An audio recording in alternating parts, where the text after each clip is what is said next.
You're celebrating because you saved 5% of your paycheck. I'm going to be blunt. In China, people would laugh at that number. On average, many households keep around 36 to 46% of their income. Some people live on just 10%. This isn't being cheap. This is a financial arms race. Because they understand something the West keeps training you to forget. Money does not get spent first. Money gets kept first. Today, I'm going to make the 10-to-1 rule crystal clear. Not so you turn into a miserable monk, but so you stop complaining and start building real wealth. In the next 15 minutes, I'm going to answer the 3 most important questions. 1. Why Americans often save only around 3 to 5%, while many Chinese households save roughly 36 to 46%. 2. What the 10-to-1 rule really is, and why it completely flips the way you see value. 3. You do not need to live like them. But if you can move your saving money rate from 5% to 20%, your life will look totally different in 10 years. And I will prove it with math. Why the West turned consumption into a religion. Why debt gets called a tool. While for most normal people, it's a trap. And whether you can take this mindset and beat the system without turning yourself into a monk, we're going to make it all clear right now. Welcome to the Saving Shock. And now, keep going with Miles Invests.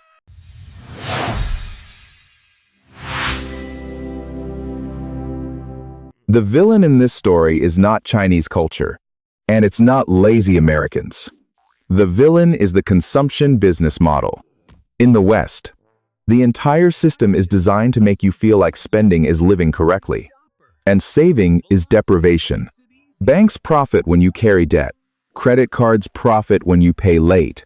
Buy now. Pay later profits when you get weak in the moment. And advertising works like an army, turning want into need. On the other side, many families treat saving money like survival. No romance, no philosophy, just cold practicality. And that cold practicality is exactly what builds real wealth. If you want more Mindset Reset episodes like this, follow the channel. No lullabies here, just systems. Look at the numbers clearly. In this data, Chinese households can save roughly 36 to 46% of income, while the U.S. is closer to 3 to 5%. Side by side, that is not a small difference. That is a 10 times difference. And when the gap is 10 times, the long-term result is not 10 times. The long-term result becomes many times bigger, because compounding stacks on top of the gap. This is the moment people push back. That's impossible. The cost of living is too high. I get it, but they don't have magic. They start from one brutal question. Do I actually need to spend this? Or am I just buying a feeling? The 10-to-1 rule sounds insane, but it's terrifyingly simple. Earn $10. You're only allowed to spend $1. The other 9 gets used to build the foundation. And that extreme framing changes how you see everything. You look at a $200 pair of shoes, and you stop thinking 200. You think, to spend 200, I have to earn 2,000. Suddenly the shoes look a lot less beautiful. Along with that is zero-based budgeting. But flipped, in the U.S., people earn money, spend money, then try to save what's left. The problem is, there is never anything left. The savings first way is earn money, move savings first, then live on what remains.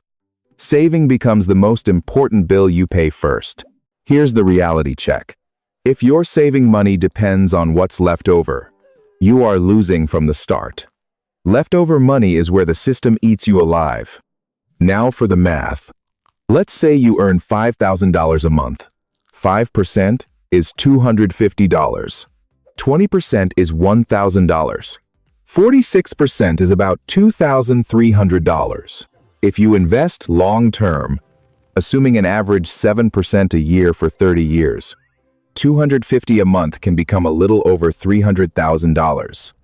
$1,000 a month can become over $1.2 million. $2,300 a month can become over $2.8 million. Just moving from 5% to 20% can create nearly a $1 million difference after 30 years. This is not motivation. This is math. There's a case in your data that shocks people.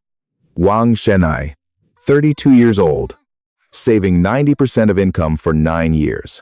Then buying 2 apartments in cash. You do not need to go that far. But the story proves one brutal truth. When your saving money rate gets high enough, your timeline collapses. Like a rocket.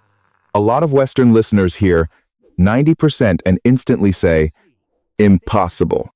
But treat it like a lab experiment to understand the power of the rate. Because most people aren't broke because they can't earn.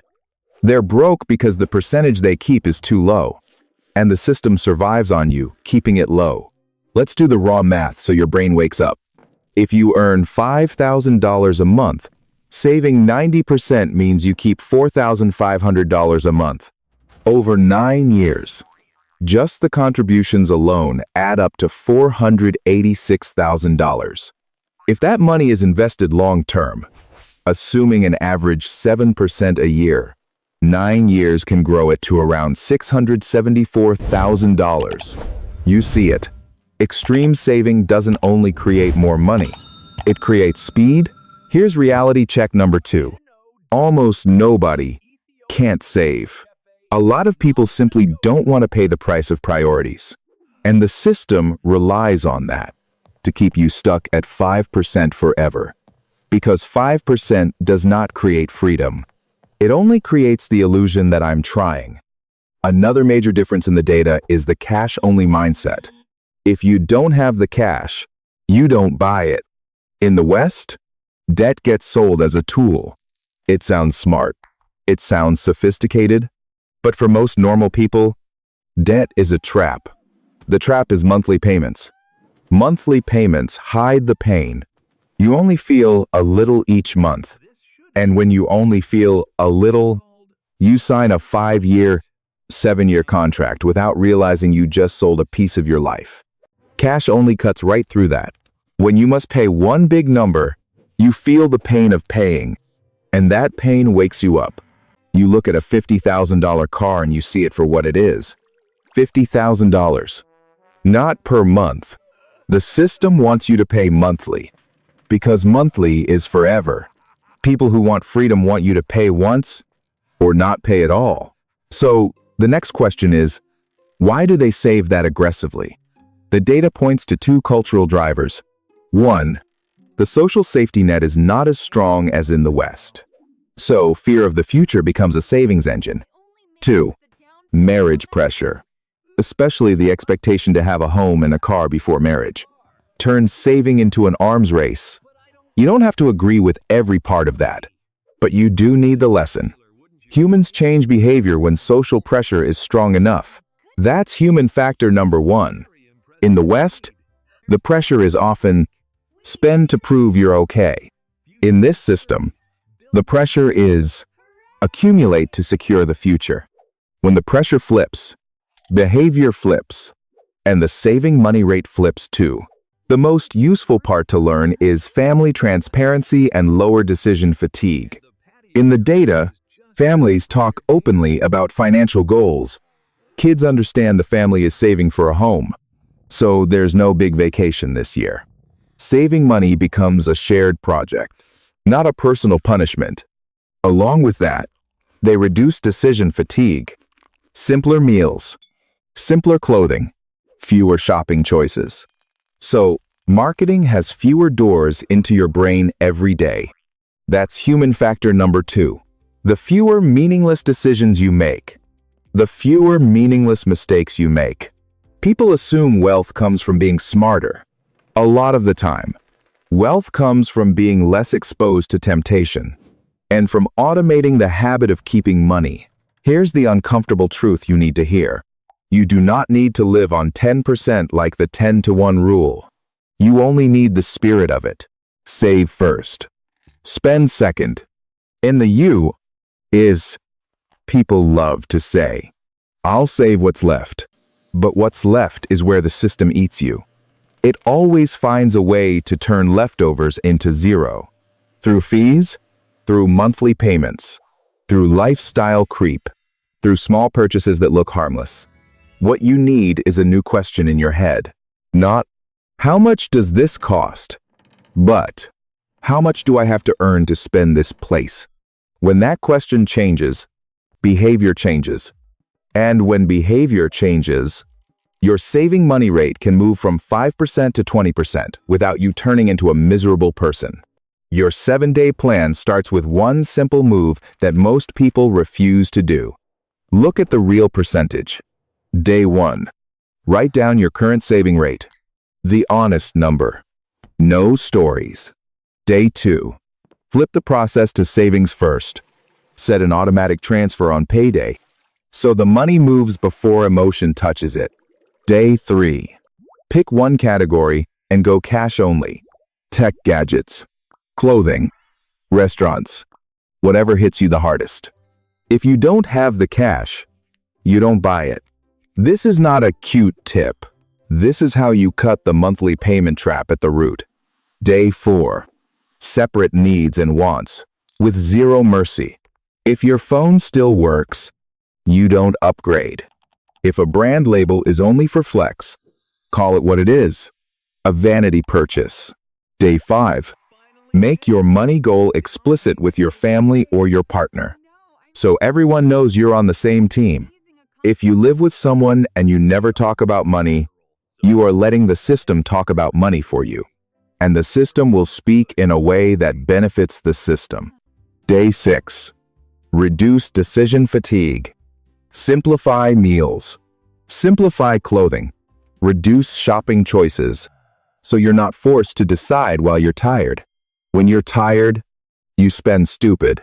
So fewer choices means fewer mistakes. Day 7. Raise your saving money rate by 5 percentage points. Just 5. And hold it for 1 month. 5 points sounds small, but it's a steering wheel turn. It moves you from stuck to moving. And here is the monthly challenge. The one that will expose how much trash spending you've been doing on autopilot. Live on 50% of your income for 1 month. Not to punish yourself, to reveal what's unnecessary. This challenge is like turning the lights on in a dark room. You will see the things you used to call needs that are really just habits. Convenience, boredom spending, and status spending. If you have a family, you explain it up front, clearly, so they understand this is a test, not a punishment. If you live alone, you need it even more, because nobody is going to stop you except you. The system wants you to hate this challenge, because if you can do it, you will finally see how long you've been led around. Let's close it. The 10-to-1 rule is not a call to suffer. It's a slap that wakes you up from the religion of consumption. You don't need to become China. You need to become the kind of person who pays the future before paying emotion. Saving is not what's left over. Saving is the first bill. This is not financial advice. This is math. And I want your honest answer in the comments. Which one are you choosing? Short-term comfort or long-term freedom? Comment challenge accepted. If you're willing to try living on 50% for 1 month, hit like if you think that's too extreme, and explain why. Are you truly short on money, or are you short on priorities?